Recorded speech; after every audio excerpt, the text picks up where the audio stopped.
we're probably right about, I don't know, 14, 15 inches, but it's enough that you can barely see any of my roof vents. They're completely covered in snow. I hope I don't knock anything off of the broom.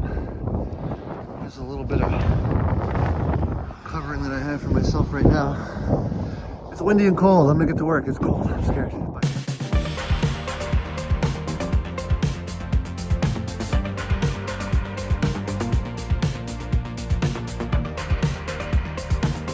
Hi, welcome to today's video and welcome to our channel. Today we're going to be doing a video about how to survive living full-time in your RV in the winter. In Minnesota, where we live, the temperatures overnight have just now started to dip in the 30s, and I think it's probably a good time to make a video like this. We have lived full-time in this RV now for going on 2 years in November, and when the weather gets cold, we don't migrate down south. We stay here throughout all the cold, and in Minnesota it gets really chilly. And if you don't believe us, just check out some of these titles.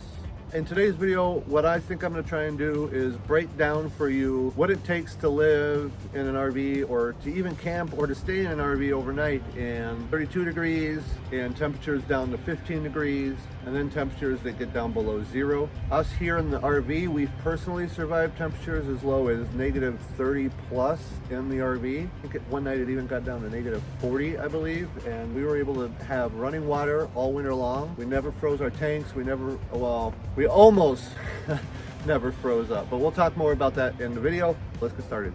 The first thing that we got to talk about is just the overall condition, shape, and purchasing your RV. If you don't have an RV yet, if you're looking to do this and you think that you might be staying in some colder climates throughout the year, then finding the right RV for the conditions that you're going to live in is really important. We live in a 1995 Winnebago Vectra, and it has some benefits that other RVs don't. For starters, all of the windows on here are tempered double pane glass. A lot of RVs that are on the market today are not sold with winter packages, and you should look into that if you are going to stay in a colder climate. Most RVs that are sold on the market only come with single pane glass that it's really thin. It doesn't really keep out a lot of heat, and it doesn't keep out a lot of cold. So if you're in really hot climates or in really cold climates, you'll notice that you'll get a lot of the outside atmosphere in from your windows. I think it's really important to mention here that when I first bought this RV, I had no idea what I was doing other than watching a few YouTube videos myself. We accidentally bought the right RV. My theory when I was buying it was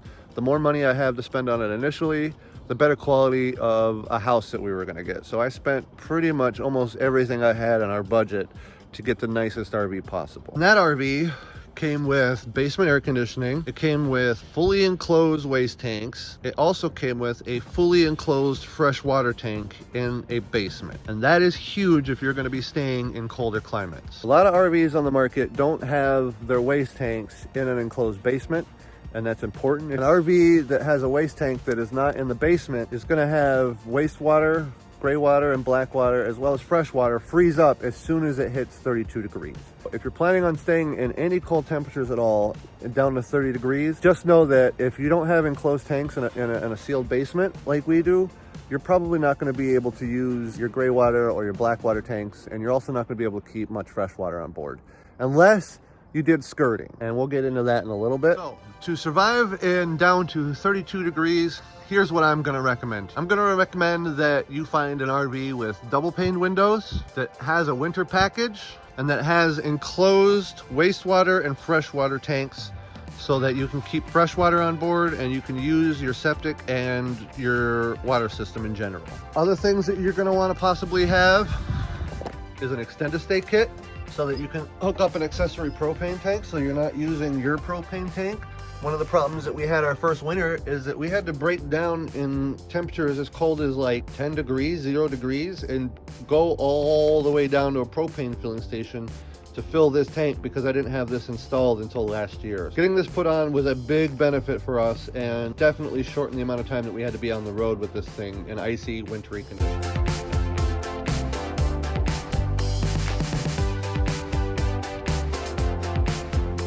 now that we're inside, let's talk about some of the things that we did, the inside of our RV, kind of help with the winter package. And when you get into the more colder temperatures, like 15 degrees or lower, some things you're definitely going to want or need if you're going to be camping or staying full-time in an RV. You just watched me put the door together here. We use this in both really cold climates and when it gets really hot out in the summer. We find that this door actually loses a lot of temperature inside of here, both when it's cold out and when it's hot out. You'll get the heat in from the summer and you'll get cold in from extreme cold. When we first moved in here, we found a couch cushion that fit this footwell almost perfectly. And because we didn't want it to get moldy and water damage because of all the snow and water that we drag in, we just took a big garbage sack and wrapped it so that we could weatherproof it. And occasionally we just kind of check on it. So we have a Mexican blanket here that Audrey attached some hooks to, and we just got some sticky hooks up here in the corner that you can see. And this doesn't cover the whole door for sure, but this covers a big chunk of the door and just gives us an extra air gap in here. We also are a big fan of reflectix in this RV. You can see sitting here behind my race chair. This pretty much sits here full time, but in the wintertime, we'll actually go through and we'll cover all of the windows with this stuff. And it's pretty simple. It just sits right here. You just tuck it up in behind here. This is just taking some of that outside weather, whether it be heat or cold, and reflecting it back outside and not letting it come into the RV.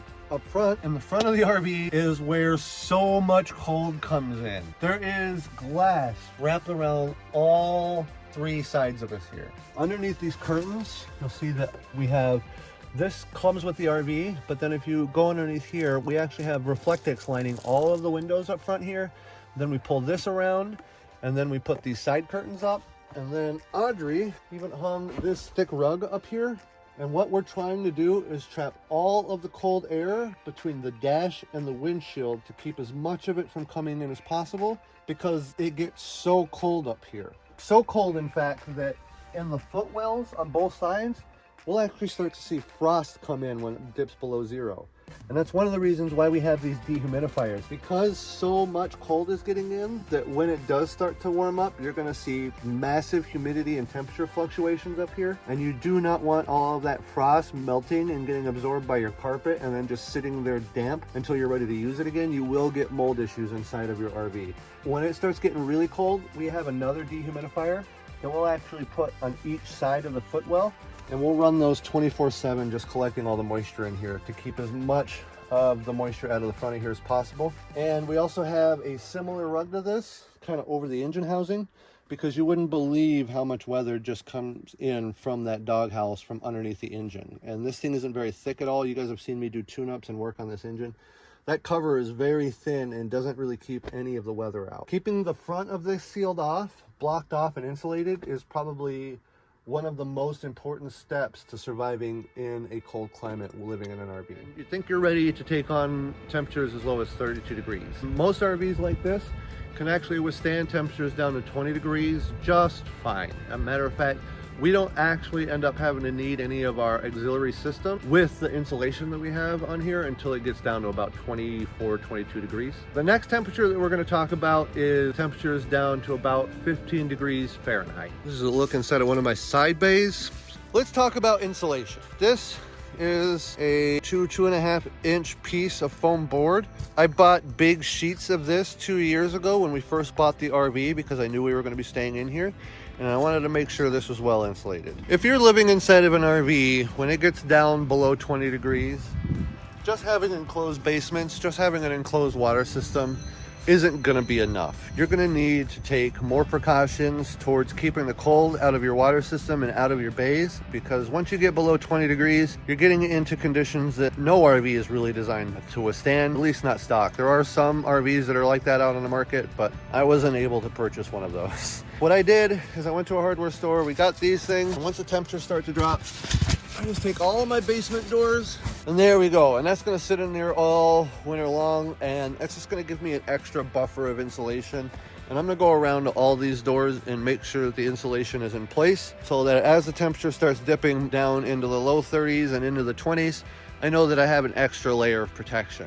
And one of the other things you can do, if you do have an exposed tanks, if you do live in an RV trailer instead of a motorhome, you can actually go to Home Depot and you can buy that foam boarding, or you can buy plywood, and you can actually skirt and attach it with some tape all the way to the bottom of the RV that'll come all the way down to the floor.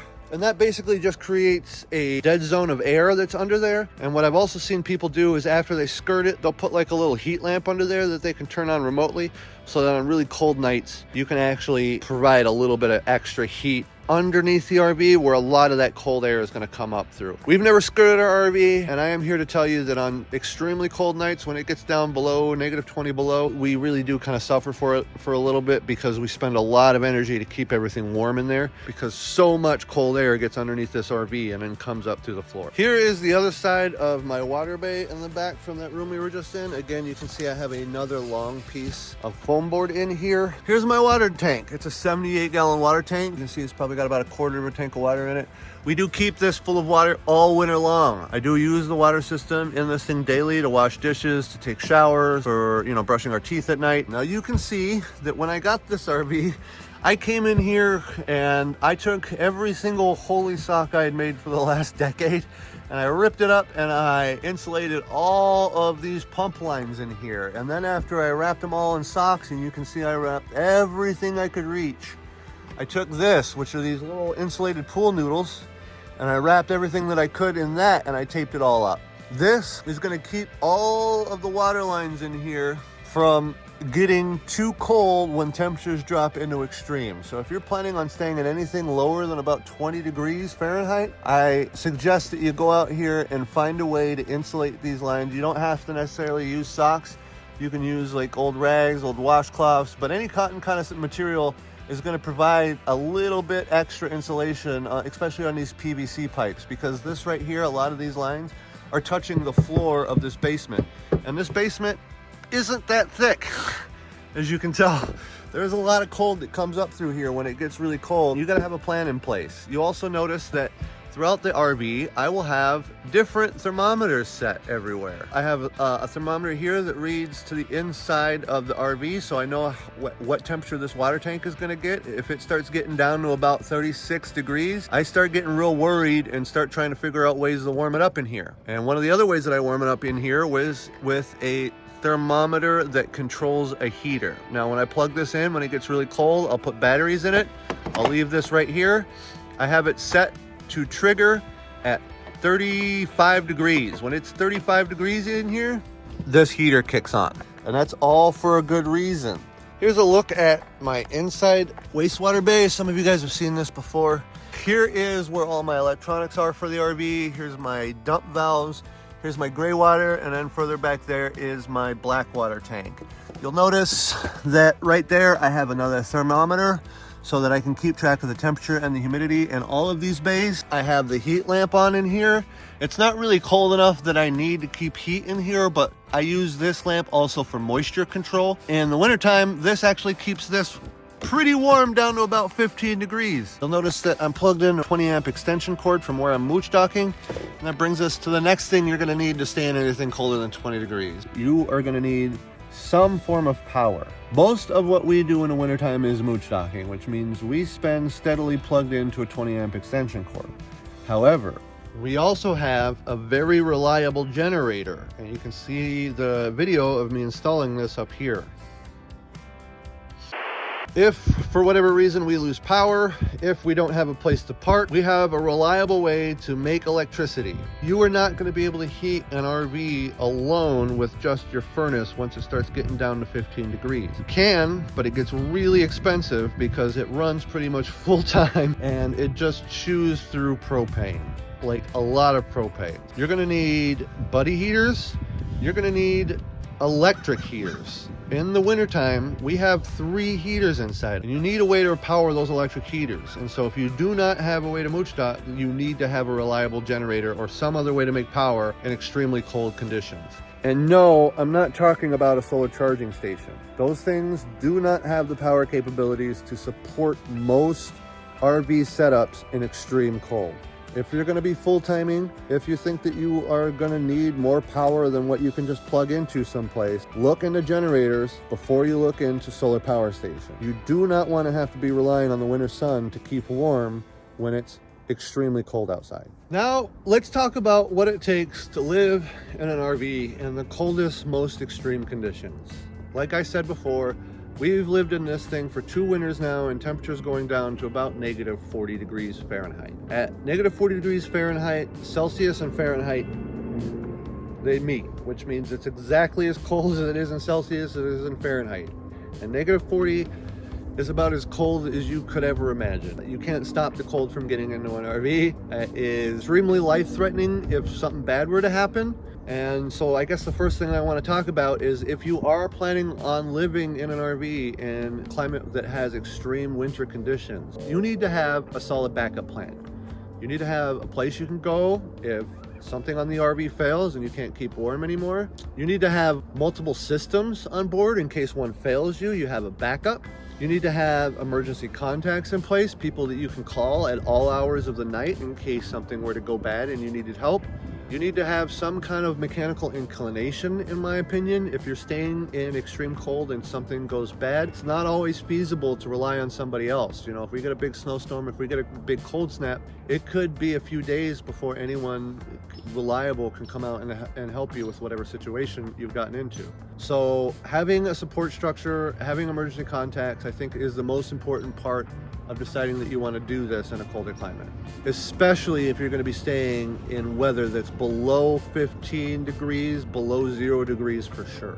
We're back at our water bay because I want to just address some more things here with you about staying in extremely cold temperatures below 0. Again, I have a lot of heaters in here. If I was only staying in 32 degrees, I don't think I'd have anything but maybe 1 or 2 heat lamps in here at the most, the dehumidifier. I added this battery system about a year and a half ago. It's been really beneficial in helping us stay warm in extreme cold. But the first winter we lived here in this thing, we didn't have that. So all I had was the space heater and the heat lamp. That was it, other than the insulation that I put in and everything. So there was a couple of times where I had to do a few dirty tricks to stay warm. The first winter, when it got really cold, I would come out here and I'd fire up our generator and I'd close this door because this generator over time is going to start to heat up, and as it heats up, it's going to radiate some of that heat into the bottom floor of the RV and help kind of break that cold snap of all of that cold air from underneath. This is a great solution for just being able to fire up, get some heat in there, and also this provides more electricity than a standard 20 amp connection to our RV does. If I got to turn all of my electric heaters on high for a little bit inside, if it gets so cold that I'm pulling too much current for the system in there to take it, this generator is a must-have for being able to just keep us warm. The other thing that I do is I've had to start up the RV before in negative 30 degrees because this thing actually has an accessory basement heating system that runs off the engine. So if the engine is running, it's making hot water, and the hot water can be transferred into hot air, and that gets pumped all the way through the back of my RV to about back here. And then there's a fan underneath the bed that actually blows hot air into the cabin from the very back, but it also blows hot air into my basement. On nights when it would get down to negative 20, negative 30, and I didn't have the battery system in place, there'd be times when I'd have to go start the engine to give me just a little bit of extra heat to keep these tanks from freezing. Thankfully, last winter, we had the battery system in place. You can see this, and we've talked about this inverter at length before, but this is my pure sine wave 24 volt battery charger inverter. This thing is really neat. It runs the whole system of the RV. You can hear the fan on right now because there is an electrical load inside of the RV. So whenever anything is on, even when it's on the 120 volt system, this thing is making heat while it's making electricity. Just the act of making electricity means that I have one full-time heater down here. This 24 volt inverter down here runs my air conditioner when we're boondocking, and when it's really hot outside. It's really neat, and you should watch the video up here about how all that works. But it also runs this, and runs this, and runs this. So all 3 of these devices are run off the batteries and not off of the power line coming into the RV. The more items I click on down here, you can see right now it's running 130 watts at 27 volts, which means that this thing right here is making 130 watts of power off of my 24 volt batteries. And because it's doing that, it's actually making heat. If I click on that lamp, it's another 100 watts. If I click on this, it's another 300 watts. Just by making more heat in here, just by turning that on, I'm actually turning this heater up. When the temperature drops below 0, that makes heat. This makes heat, that makes heat, and that makes heat. Last winter, when it got down to -40, I was able to regulate the temperatures in this bay way more than the year before. My recommendation to you is, if you're staying in temperatures that are extremely cold, figure out a way to get multiple heaters next to your prime water source if you want running water. There are times when it gets below 0 that this light isn't enough, and the lines that are up behind this panel will start to freeze up, and when that happens, I lose water pressure inside of the RV. So when it gets really, really cold, I have to turn on the furnace, which lies in here. I try to never use this furnace until the temperature gets below 15 degrees. Once the temperature gets below 15 degrees, this bay right here can't keep up to temperature. The back bay does just fine. This bay will freeze up. So I have to turn this heater on after it drops below 15 degrees and pretty much just leave it on indefinitely. Once it gets below 0, this thing doesn't shut off. It just runs full time, 24 hours a day, as long as that temperature is below 0. If this thing were to break or shut off, which it has, you could probably see a video up there, all panic breaks out. Because if I lose this, I can't keep this bay warm. And if I can't keep this bay warm, those lines are gonna freeze up and potentially crack. Keeping my RV heater working, keeping the maintenance up on it, keeping it cleaned is the #1 priority. And I have several videos about cleaning and servicing that thing and keeping it running. Because this is, you know, a 28-year-old RV now, and some of these appliances are getting pretty old, like the water heater. The other thing you have to do, and we should have talked about this in 30 degrees, is that anytime it gets below freezing, this needs to either be empty or you need to have it on. Because if the water in here gets too low in temperature, that tank will crack, the metal tank, and the lines leading into it will crack, and you do not want that. Now I have the benefit of this kind of being inside of the cabinet a little bit, like the back side of this is underneath my refrigerator, and it is vented, so there is warm air that circulates inside of here from the RV. But still, when it gets down below, I would say 24, 25 degrees, I have to make sure this stays on 24/7. And I'll be doing a video here in a little bit about me rebuilding this because the control board on here does not work. One of the things you can do to help protect your tank in the wintertime is this RV antifreeze. We always have at least 3 to 6 gallons of this somewhere in our RV or in a car. We use this in the wintertime to just kind of help the tanks in case something did fail. It's just as another fail-safe. Whenever we go and dump, we'll probably pour about half a gallon of this inside of our gray tank and our black tank. Now you can put this stuff inside of a freshwater tank. You cannot run it through a RV water heater, so you have to know how to shut off the water supply going to the water heater before you add this to your freshwater tank. And you also have to completely flush this from your freshwater tank every season if you do use it. We don't use this in our freshwater tank at all because, again, we use our freshwater on a daily basis. And because we keep it warm enough in that back bay, there's no need to. But if you have an RV with an exposed tanks, or you're going to be staying in extreme cold, I would highly recommend picking up several gallons of this stuff. When it gets really cold, your front window is going to completely ice up, and then when the sun hits it, parts of it are going to melt and run down into the front here. And if you don't have something to absorb it, it's going to get really gross and moldy. And so we have chamois, and then we put towels on top of it to catch any moisture that might be getting up there, just to keep everything as dry as possible.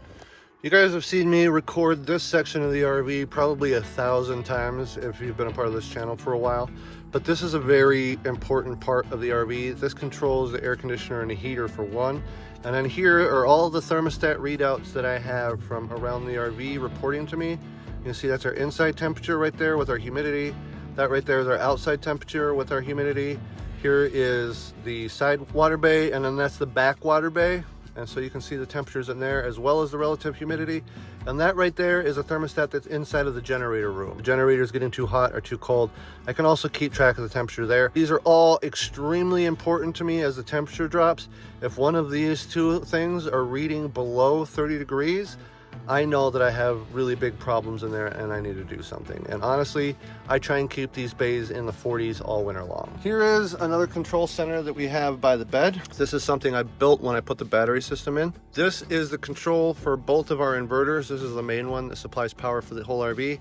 And this is that other spare 24-volt inverter that I was showing you that controls all of the lights and the heaters down there. So we keep that on most of the time because, like I said, it's usually running a heat lamp or a dehumidifier down there. This right here is a switch box, I guess, for the controls that we have running the heat lamps. So you can get these on Amazon, and we'll link that as well as the thermostat control for the space heater in the description if you want to look down there for that. You have 5 different switches you can plug in. We're using 4 and 5, and so by hitting these buttons, I can turn heat lamps on or off. That allows me to control everything from up here without having to go out into the cold and turn stuff on and off when I need it. That's really helpful. Okay, let's just do a quick recap for the things that you're probably going to need. You're living in an RV all season. Keep in mind that making checklists is really important. Doing annual maintenance just before it gets really cold is also important. Every year I go through and check all my insulation like I just did. I put all of the door pieces in place. I make sure all of my lights are working. I make sure the heater's working. And we just make sure that all the supplies that we are going to need inside are there. Things that I think that are important for living in the winter is a good power source, which is a good spot to park with power, or a good generator. You're going to want insulation. You're going to want a good RV to start with for extreme cold especially. You're also going to need things like reflectix. You're also going to need things like blankets, which I didn't really talk about a lot in this video, but they're very important. When it gets really cold out, you start feeling cold air coming in from every direction, and having a lot of blankets around that you can kind of shove in places like behind the bed or under your mattress or in the front footwells is really helpful. Making sure that you have a way to block everything off. Having a battle plan in place, having emergency contacts in place, having somewhere to go in case everything goes extremely badly. These are just some of the things that are really important for living in an RV. This is just a basic survival guide. I know I'm probably going to leave a few things out, probably going to miss a few things. It takes a lot of energy and a lot of forethought and a lot of planning if you do want to try living in an RV during a really cold climate. It can be done. We're living proof that it can be done. We've been here for 2 years now. We've been extremely comfortable inside of our RV. You know, the average temperature inside of here, even when it gets really cold, is still about 68 to 74 degrees inside of here. We sleep nice and comfortably. It's not one of those things where we're completely miserable all year. We've done everything we need to do so that we're actually really comfortable even when the temperatures get really extreme. I hope this helps. If you've ever thought about just even camping in the cold, you know, this is a good strategy. This is a good guide on how to keep yourself safe and keep yourself warm and keep your equipment from getting damaged. Thank you guys so much for watching. Please like and subscribe if you think this video has helped or you like it at all. We are a growing channel. We're trying to get to 50 likes per video. Just smash that like button for us. We would really appreciate it, and we will see you next time.